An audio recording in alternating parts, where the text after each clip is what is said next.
C'est qu'en fait, on en offrira à chaque collaborateur. Et on en a offert en plus plusieurs.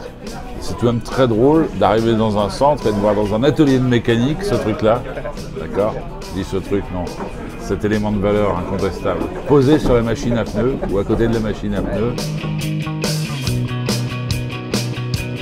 D'abord parce qu'il portait nos couleurs, hein, qu'il était extrêmement simple, extrêmement léger, extrêmement facile à monter. C'était un jeu. Donc moi j'ai vu dans les cantines le Mini, les gars qui s'amusaient à le monter, ils se faisaient des concours et tout. Ce qui fait qu'on en a redistribué d'ailleurs plus qu'un par personne,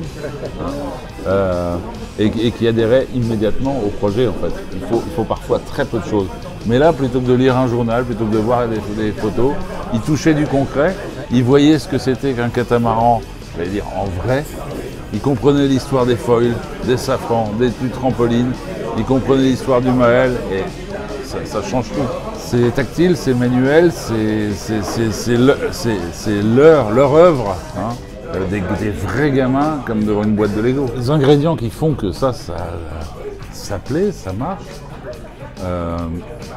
je crois que c'est le fait qu'il y a une transformation du produit à faire soi-même.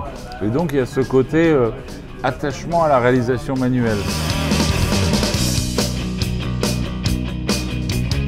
C'est un beau produit, moi je pense qui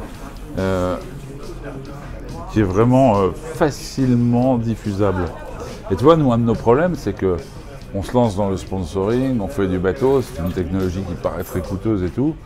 Et on est une entreprise qui vit assez chichement, avec de la frugalité. Donc il n'était pas question de donner une impression de luxe à nos collaborateurs. Et ça c'est pas luxe du tout. Ils comprennent très bien que ça coûte 3 francs 6 sous. D'accord? Et que voilà, c'est cohérent avec l'image de l'entreprise. C'était important d'être pertinent et d'être cohérent par rapport à notre ligne de communication.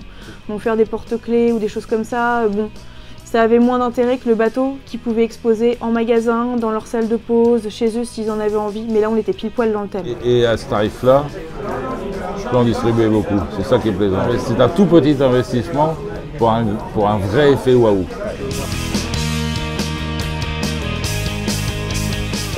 Moi, ce qui m'a plu, c'était l'aspect pédagogique. Pouvoir toucher le bateau, pouvoir comprendre que le foil c'était ça, que voilà, pour un public qui était vraiment novice sur la voile. Et puis l'aspect ludique. On était sur un goodies pédagogique, voilà, c'était parfait. Dans les maquettes, moi ce qui m'a particulièrement plu, c'est la simplicité de la maquette, la ressemblance avec le réel. J'expliquais tout à l'heure qu'on voyait bien les foils, qu'on voyait bien les safrans hantés, etc. Bon, ce sont des points majeurs pour comprendre comment le bateau peut voler. La partie voilure est très imposante par rapport à la coque, comme sur tous les bateaux. Et là, elle est particulièrement représentative de ce qu'on faisait. Donc on a notre marque, on a la marque, etc. C'est juste génial. Troisième point, c'est ce côté plaque de carton qu'on reçoit et qu'on peut s'amuser à monter. C'est pas si rapide que ça et c'est bien. Ça prend tout de même quelques minutes et c'est bien. Parce que du coup, il y a une forme d'application, une forme de concentration. Contrairement à ce que je craignais, c'est tout de même assez solide.